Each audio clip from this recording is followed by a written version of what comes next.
memberikan solusi, yaitu minyak jelantah dapat dimanfaatkan kembali sebagai bahan baku sabun melalui proses pemurnian dan saponifikasi.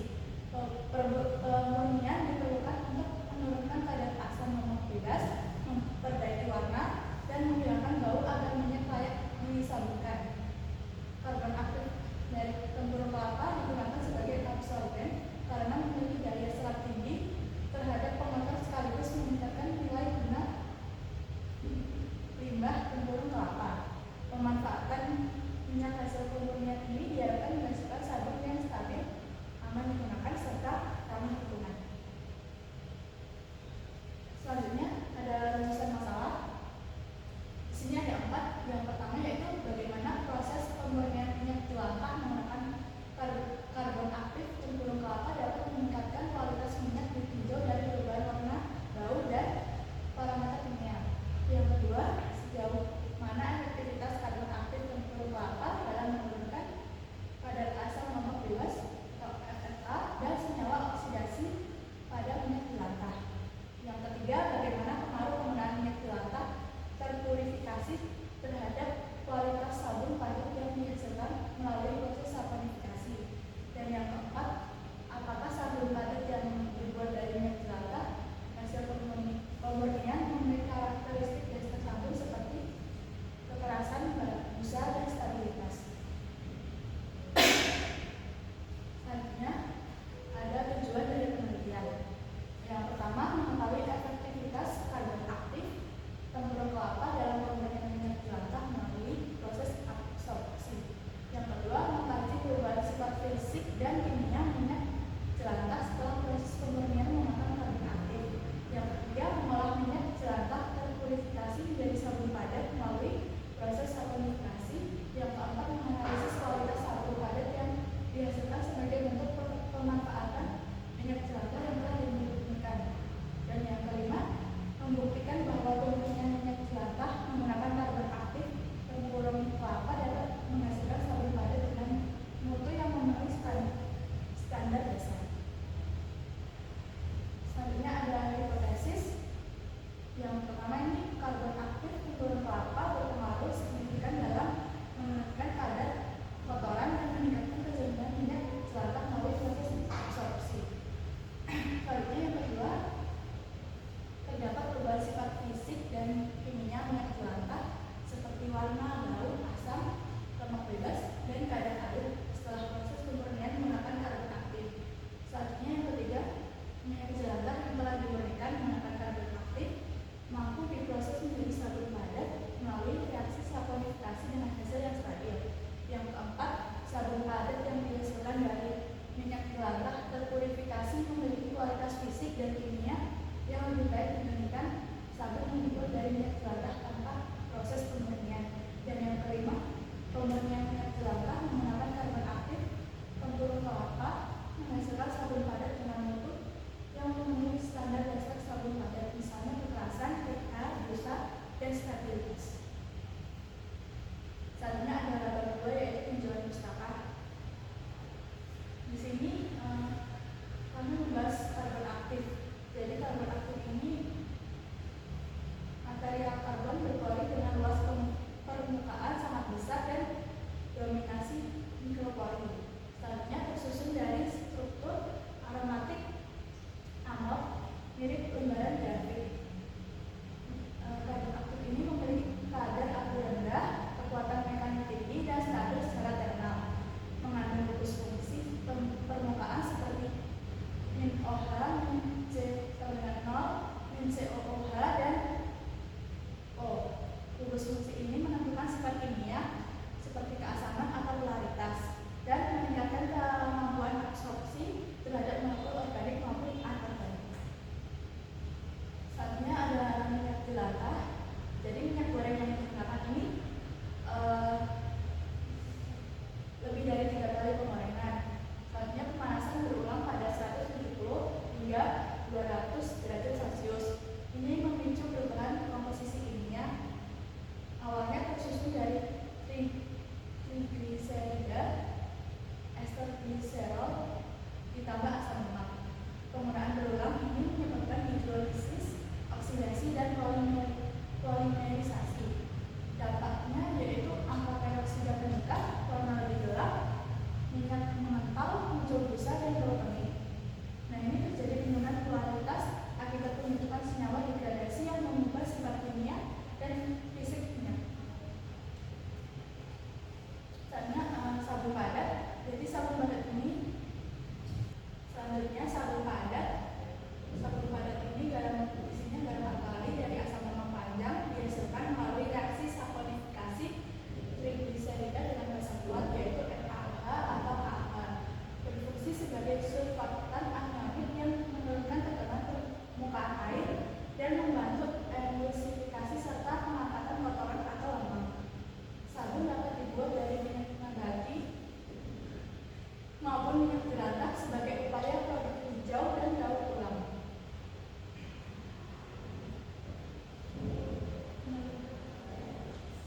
Selanjutnya yang ketiga, bab 3 yaitu ada metode penelitian.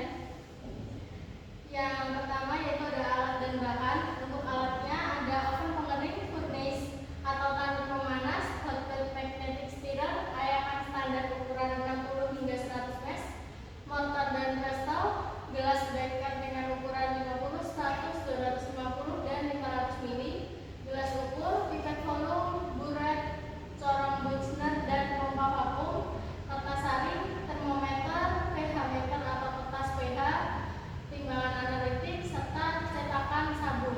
Untuk bahan-bahannya sendiri yaitu ada minyak jelantah, arang tempurung kelapa yang komersial, larutan asam fosfat H3PO4 dengan konsentrasi 0,1 hingga 1 N, lalu larutan NaOH 0,1 N untuk menganalisis FFA-nya, lalu larutan NaOH 1 N lagi untuk proses saponifikasi. Ada juga larutan HCl 0,1 N untuk menganalisis alkali bebas. Ada larutan natrium tiosulfat 0,1 N.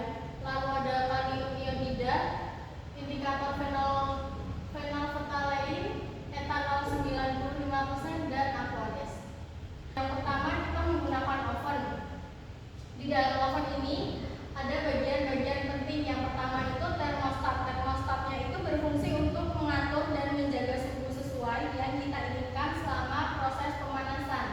Yang kedua itu ada panel display. Panel displaynya berfungsi untuk memantau suhu aktual di dalam oven serta mengatur settingnya.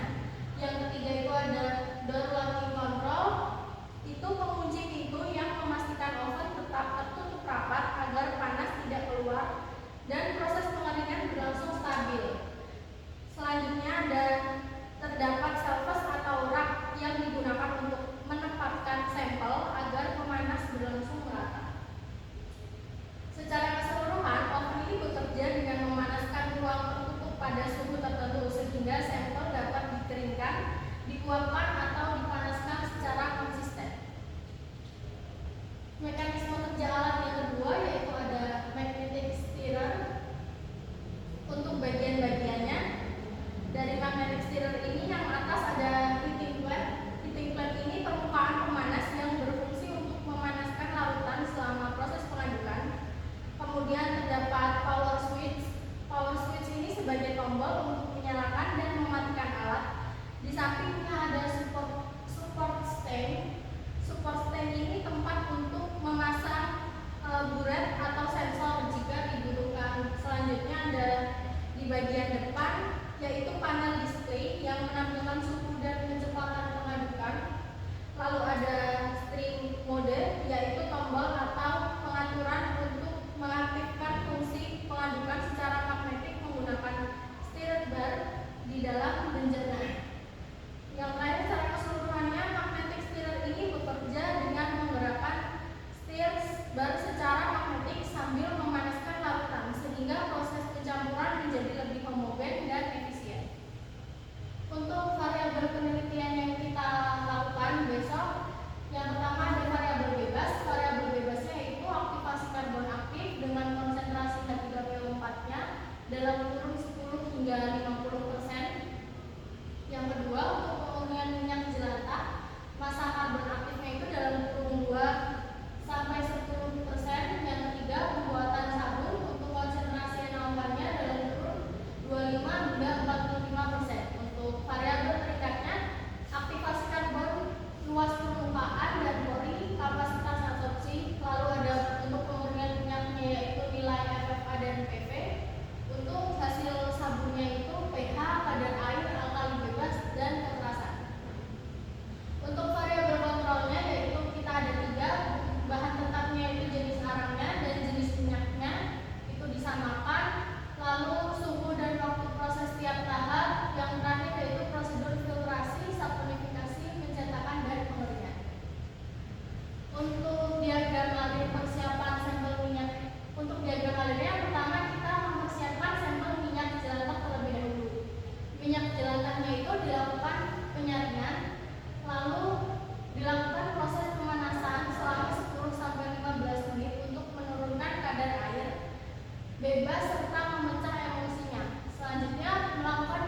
dihitung dengan PV awal dikurangi PV setelah pemurnian dibagi PV awal dikali 100%. Selanjutnya untuk uji mutu pemurnian minyak yang terakhir, kita menghitung efisiensi absorbasi karbon aktif dengan rumus N sama dengan CO min CT dibagi CO dikali 100%, yaitu konsentrasi awal parameter FFA atau PV atau warnanya dikurangi konsentrasi setelah pemurniannya, dan itu digunakan untuk membandingkan dua karbon aktif terbaik.